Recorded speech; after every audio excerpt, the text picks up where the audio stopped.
अस्सलाम वालेकुम गाइस, कैसे हैं आप लोग? ठीक है।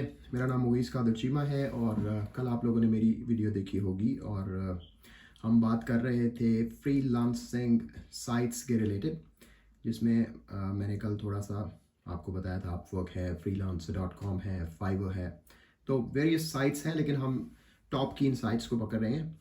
और आज जो है मैं बात करूँगा अपवर्क के ऊपर, और कि अपवर्क जो है ये कैसा प्लेटफॉर्म है, ये जो है कैसे वर्क करता है, और इसकी क्या पॉलिसीज़ हैं, एवरीथिंग हम इसका आज ओवरव्यू करेंगे। सो बेसिकली अपवर्क जो है ये एक अमेरिकन साइट है। पहले ये ईलांस था, उसका मर्जर है ये अपवर्क, और it's been the wonderful site. It's the top notch site basically, मतलब नंबर वन। अगर हम फ्रीलांसिंग साइट्स की बात करते हैं तो ये नंबर वन साइट है। इसके बाद आगे फिर कंपटीशन स्टार्ट होता है फाइवर का, फ्रीलांसर का। अगर मैं इनको स्टेप बाय स्टेप जो है नंबरिंग करूँ तो अपवर्क, उसके बाद फाइवर, उसके बाद freelancer.com, and then it goes on towards Guru and people per work, etcetera etcetera etcetera. Anyways, क्योंकि आज हम बात करें अपवर्क की, तो हम अपवर्क को जो है वो देखते हैं कि अपवर्क जो है ये बेसिकली क्या प्लेटफॉर्म है। सो अपवर्क बेसिकली हमें मल्टीपल फील्ड्स, नीश के अंदर जो है काम करने की फैसिलिटीज़ देता है। आई मीन टू से कि हमारे पास इन मल्टीपल जो नीश हैं, इनके क्लाइंट्स यहाँ पे आते हैं अपने प्रोजेक्ट्स को लेके। आगे डेफिनेटली पूरी दुनिया के फ्रीलांसर्स बैठे हैं जो कि इस पे काम कर रहे हैं। हमारी पाकिस्तान की इंडस्ट्री के अंदर भी बहुत ज़्यादा लोग हैं जो इस पे काम कर रहे हैं। डेफिनेटली हमारे साथ इंडिया है, इंडिया पे बहुत काम होता है। ऑल अराउंड द ग्लोब, सारी दुनिया से काम हो रहा है। अमेरिका से लोग बैठे काम कर रहे हैं, यूके, कनाडा, ऑस्ट्रेलिया, एवरीवे लोग इस पे बैठे हैं। अपवर्क जो है, इसका जो एल्गोरिदम है, इसको हम अगर समझें, क्योंकि ये सारे प्लेटफॉर्म्स थोड़े थोड़े डिफरेंट एल्गोरिदम पे वर्क करते हैं।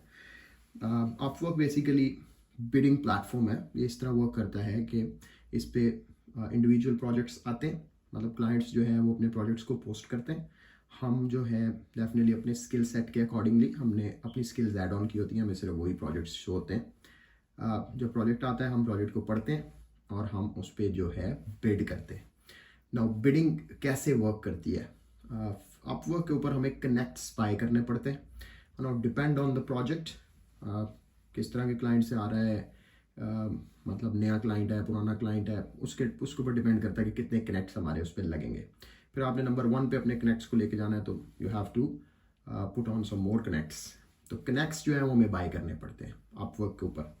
तो लास्ट टाइम आई रिमेंबर, मेरे ख्याल से $45 में, $45 में 300 कनेक्ट्स आते हैं। I don't know, may be हल्का फुल्का इसका रेट में कोई चेंज ऊपर नीचे आया हो, लेकिन यह है क्योंकि डेफिनेटली हम कनेक्ट्स लगा रहे हैं तो हम बड़े स्पेसिफिक चलते हैं अपवर्क के ऊपर। तो ऐसा नहीं है कि आप हर प्रोजेक्ट के ऊपर ही बिड करते हैं, आप स्पेसिफिकली उसी प्रोजेक्ट पे बिड कर रहे होते हैं जिस प्रोजेक्ट के ऊपर आपको पता है कि ये प्रोजेक्ट मेरे लिए ही आया है, ठीक है। रादर देन और भी लोगों को लग सकता है, लेकिन आप बड़ा सोच समझ के अपने कनेक्ट्स को यूज़ करते हैं। तो इसलिए अपवर्क प्लेटफॉर्म के ऊपर जो है वो ज़्यादा आपको मैस नहीं मिलेगा।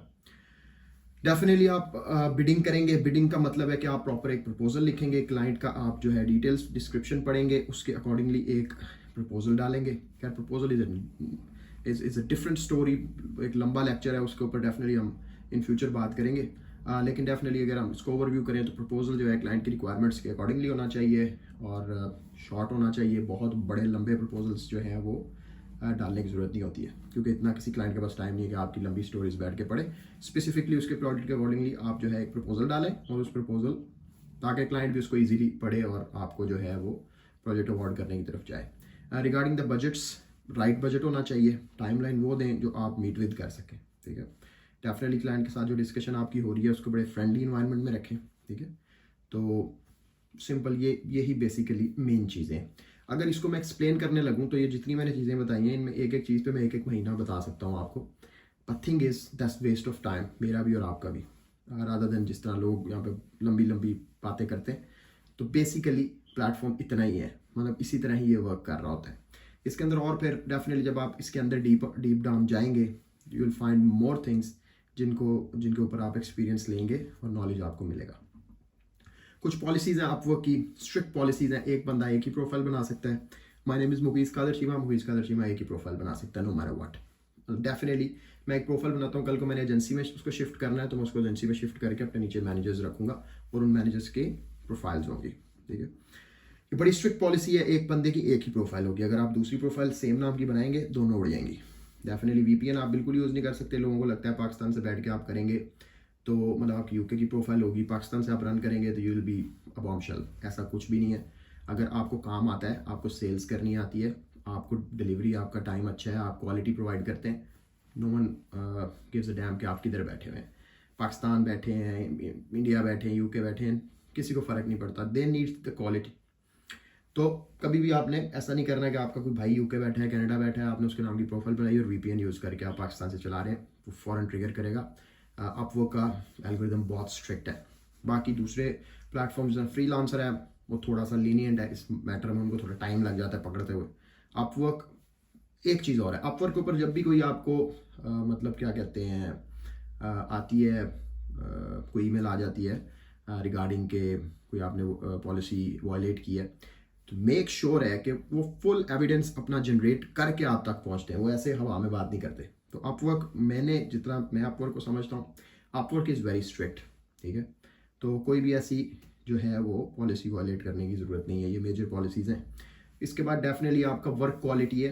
अगर आप वर्क क्वालिटी अच्छा नहीं देते, क्लाइंट की जो है वो डेडलाइंस को जो है ब्रीच करते हैं, क्वालिटी वर्क नहीं प्रोवाइड कर रहा है, या अपफ्रंट पेमेंट्स ले रहे हैं, या आप अपनी कॉन्टैक्ट इन्फॉर्मेशन जो है क्लाइंट के साथ शेयर कर रहे हैं, तो ये सारी चीज़ें जो वायलेशन ऑफ टर्म्स में आती हैं और ये इस पर स्ट्रिक्ट एक्शन क्लाइंट लेता है, क्लाइंट नहीं, अपवर्क लेता है। एनीवेज, हम आते हैं आगे। आपने एक प्रोजेक्ट लिया, प्रॉपरली उसको एग्जीक्यूट किया, अब आ गया एंड का टाइम, क्लाइंट ने आपका माइलस्टोन लास्ट जो है वो रिलीज़ कर दिया। अब रिव्यू है। रिव्यू के लिए आपको क्लाइंट के पीछे पड़ने की ज़रूरत नहीं है। आप एक दफ़ा उससे रिक्वेस्ट कर सकते हैं मैक्सिमम, बार बार उसको पुश करने की ज़रूरत नहीं है। वो बेसिकली ब्लैकमेलिंग के अंदर ही चला जाता है। तो वो उस चीज़ को जो है सारे ही प्लेटफॉर्म बेसिकली काफ़ी स्ट्रिक्टली देखते हैं कि आप क्लाइंट को पिच नहीं कर सकते कि मुझे 5 स्टार फीडबैक दो। You can just say it like, if you can please leave me a valuable feedback, that would be great, thank you very much, simple is that. लंबा चौड़ा उससे आपको एक 5 स्टार इन पर्टिकुलर लिख के आपको मांगने की ज़रूरत नहीं है, फिर ये प्रॉब्लमेटिक हो सकता है आपके लिए। अच्छा, इसके बाद आगे आप प्रोजेक्ट जो आपका है इसका एंड कॉन्ट्रैक्ट पे, लेट्स सपोज आपने एक काम किया, क्लाइंट को भेज दिया, क्लाइंट इज़ ऑफलाइन, वो आ ही नहीं रहा, 10 दिन गुजर गए, तो Upwork is a good site in terms of इस चीज़ के लिए। अगर कोई क्लाइंट गायब हो जाता है तो आप जो है एक सिंपल माइलस्टोन रिक्वेस्ट डाल देते हैं, 14 डेज बाद अपवर्क ऑटोमेटिकली उसको आपकी तरफ रिलीज़ कर देता है। ये चीज़ freelancer.com पे नहीं है। freelancer.com का यही है, फिर आप डिस्प्यूट में जाते हैं, फिर डिस्प्यूट में जाके वो 14 दिन के बाद निकलता है। यहाँ पर डिस्प्यूट नहीं है, आप सिंपल एक रिलीज़ रिक्वेस्ट डाल देते हैं, 14 डेज़ के बाद वो रिलीज़ हो जाता है। मेरे एक्सपीरियंस के हिसाब से आपका काम जैसे ही क्लाइंट के साथ ख़त्म हो, नो मैटर व्हाट, आप कॉन्ट्रैक्ट फॉरन एंड कर दें, ठीक है। क्योंकि यहाँ पे JSS बहुत इंपॉर्टेंट है, जिस पे सारी चीज़ें आपकी देखी जा रही हैं। आपके प्रोफाइल की जो परसेंटेज ऊपर नीचे हो रही है, उसको सबको जो है ना आपकी इन चीज़ों से ही मोनिटर हो रहा है कि आपका काम जो आपने लेट से 10 डेज़ की डेडलाइन पे लिया, 15 डेज़ में कंप्लीट हो रहा है, रिव्यूज़ क्या आ रहे हैं, वर्क क्वालिटी क्या है, सारी चीज़ों को देख के आपका JSS ऊपर नीचे हो रहा होता है। ये बेसिकली आज की वीडियो का हमारा यही बेसिकली टॉपिक था। ऑन द टॉप मतलब एंड पे मैं एक बात ज़रूर करना चाहूँगा, फ्रीलांसिंग वो चीज़ है जिसके अंदर you have to invest a lot of time, ठीक है। If you're not investing the time and you are looking for the results, they're never going to come. क्या कहते हैं, किसी बड़े अक्लमंद आदमी ने कहा, time is money, so you have to make your time money. अगर कोई वेला है तो उसके लिए time is funny, you understand what I'm saying? Time should be making money. आप इन प्लेटफॉर्म्स के ऊपर जितना ज़्यादा टाइम इन्वेस्ट करेंगे, उतनी ज़्यादा अपॉर्चुनिटीज़ आपकी तरफ आएंगी। जितनी ज़्यादा अपॉर्चुनिटीज़ आएंगी वो कन्वर्ट होंगी क्लाइंट्स में, और क्लाइंट्स बिजनेस है और बिजनेस मनी है। This is how it goes. तो आप जितना ज़्यादा टाइम इन्वेस्ट करेंगे उतनी ज़्यादा अपॉर्चुनिटीज़ को पकड़ेंगे।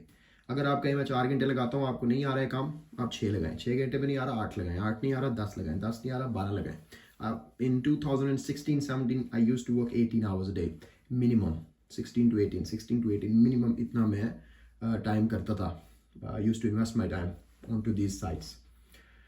Like right now, since last 3-4 years, अब मैं बैठा हुआ हूँ, I have the whole team just working for me. मेरा कोई काम नहीं है, मैं सिर्फ सुपरविजन कर रहा हूँ। मेरे पास शीट्स हैं, मुझे नज़र आ रहे हैं कौन से प्रोजेक्ट्स आ रहे हैं, कैसे आ रहे हैं, क्या हो रहा है, क्या नहीं हो रहा है। सेकेंडली, इस बात से मुझे एक चीज़ और आप जो है यहाँ पे मैं अंदर डाल देता हूँ। कि मेक श्योर करें कि आप कभी भी अपनी प्रोफाइल को 2 लोकेशन से जो है वो नहीं चलाएं, ठीक है। ये एक पॉइंट जो है मेरा अंदर से रह गया था कि 2 लोकेशन, मतलब जिस तरह आप यूके में बैठे हैं और पाकिस्तान में भी कोई आपका भाई बैठा है, दोनों आप सेम टाइम पे या डिफरेंट टाइम्स पे एक्सेस कर रहे हैं, ये कभी नहीं करें। इसको पकड़ेंगे वो हफ्ते 10 दिन महीने 2 महीने बाद पकड़ेंगे और हर चीज़ आपकी रोक देंगे, and then you have to give the explanation. So make sure कि ये चीज़ आपने बिल्कुल नहीं करनी। तो मोटिवेटेड रहना बहुत ज़रूरी है। ये प्लेटफॉर्म्स ऐसे नहीं है कि आपने इन पर जाके जो है वो अकाउंट बना लिया तो ना आप रातों रात अमीर हो जाएंगे। You have to invest lot of time. बहुत ज़्यादा मेरे इन द पास्ट मेरे बहुत ज़्यादा स्टूडेंट्स हैं हु आर अर्निंग मिलियंस, जो बहुत अच्छा कमा रहे हैं इन multiple niche. I am not gonna disclose the niche, not gonna disclose the names right now, but in the future maybe we're going to have some talks with them, ताकि आप लोगों को उससे भी मोटिवेशन मिले। क्योंकि फ्रीलांसिंग के अंदर सिर्फ फ्रीलांसिंग को समझना मेन कोर आपका जो है ना पर्पस नहीं होना चाहिए। पहला पर्पस आपका है मोटिवेटेड रहना। आपको मोटिवेटेड रहना है, आपको जो है बिल्कुल टू द पॉइंट रहना है, आपको एक्स्ट्राऑर्डिनरी टाइम इन्वेस्ट करना है, फिर जाके आप जो है इसके अंदर सक्सेसफुल होंगे। And believe me, mark my words, once you get successful in this industry, आप सॉर्टेड है, you are sorted. There is no on ground business like these businesses right now. People are earning millions of dollars a month. इतनी बड़े software houses हैं जिनके पास 500 बंदे का staff काम कर रहा है। Everyone is getting the business out of these platforms. So never ever under estimate these platforms कि ये छोटे हैं, ये फ्रीलांस वर्क है, पता नहीं कल को आएगा नहीं आएगा। एवरी बिजनेस, कोई ऑन ग्राउंड है, कोई भी बिजनेस है, सब हवाई रोजी के उसके अंदर ही आता है। There is no business in this world, कोई ऐसा मतलब बिजनेस एग्जिस्ट नहीं करता जिसको आप कहेंगे यार इससे मुझे जो है मुझे कल क्या, मतलब मेरी कल कंफर्म है मेरी चीज़ें कि कल मुझे बिजनेस आएगा। ऐसा नहीं होता है। हर जगह पे आपको मेहनत करनी पड़ती है, एफर्ट करनी पड़ती है। जिस तरह ऑन ग्राउंड बिजनेसेस में बड़े सेटअप्स के अंदर बड़े क्लाइंट्स होते हैं, इधर भी आपने बड़ा क्लाइंट निकालना है। आपको 2 4 5 बड़े क्लाइंट्स मिल गए, योर लाइफ इज सॉर्टेड। और डेफिनेटली रेगुलर क्लाइंट्स तो आपको आ ही रहे हैं। तो इस वीडियो का जो मकसद है वो यहाँ पे हम इसको एंड करते हैं कि अपवर्क की मैंने आपको मेन चीज़ें कुछ बता दी हैं। If you don't understand anything, if you want me to add up something, आप कमेंट्स के अंदर मेंशन करें। कोई क्वेश्चन है कमेंट्स के अंदर मेंशन करें। और इंशाल्लाह कल हम आएंगे, कुड बी पॉसिबल हम अपवर्क कोई थोड़ा और जो है मैं इसको एक्सप्लेन करूं, और maybe I jump towards freelancer. तो इसको फिर हम यहाँ से आगे कंटिन्यू करेंगे। This will be very beneficial for you. आप मोटिवेटेड रहें और अपने आप को जो है वो बस मोटिवेटेड रखें कि मैंने ये करना है, and if you get into this you will get it done, you know what I am saying. तो ऐसा नहीं है कि 2 4 5 10 20 50 लोग इसमें काम करें, हंड्रेड्स एंड मिलियंस ऑफ जो लोग हैं इसके अंदर लगे हुए हैं। तो मतलब आई डोंट अंडरस्टैंड, मुझे जो है वो एग्जैक्टली पता नहीं है कि आप वो के अंदर कितने लोग हैं। मिनिमम मेरा जो इसके अंदर मतलब आप कह लेना जो होगा कितने लोग 100 मिलियन तो कर रहे होंगे कम से कम, 10 करोड़ बंदा तो लगा होगा। सेम अप्लाइज ऑन फ्रीलांसर पे, तकरीबन 5 करोड़ से ज़्यादा यूजर्स फ्रीलांसर पे बैठे हैं। तो पाकिस्तान की आबादी 25 करोड़ है। सो उसमें से हमारी यूथ कितनी है ये भी आपने देखना है। यूथ लेट से अगर 55% है, 55% में से 40% लेट से आप उसको इस काम पे लगा दें तो आपकी लाइफ सबकी सॉर्टेड है। यू विल बी, मतलब हमारी कंट्री सॉर्ट आउट हो जाती है। So anyways that's it for today. और मेक श्योर आप चैनल को सब्सक्राइब करें और बेल आइकन को दबाएं यूट्यूब के लिए, और कमेंट ज़रूर करें, लाइक करें, इसको शेयर करें, और इंशाल्लाह I'll come up tomorrow with another video which will be informative, which will be helping you in making the money. Assalamu alaikum. Thank you. Bye bye.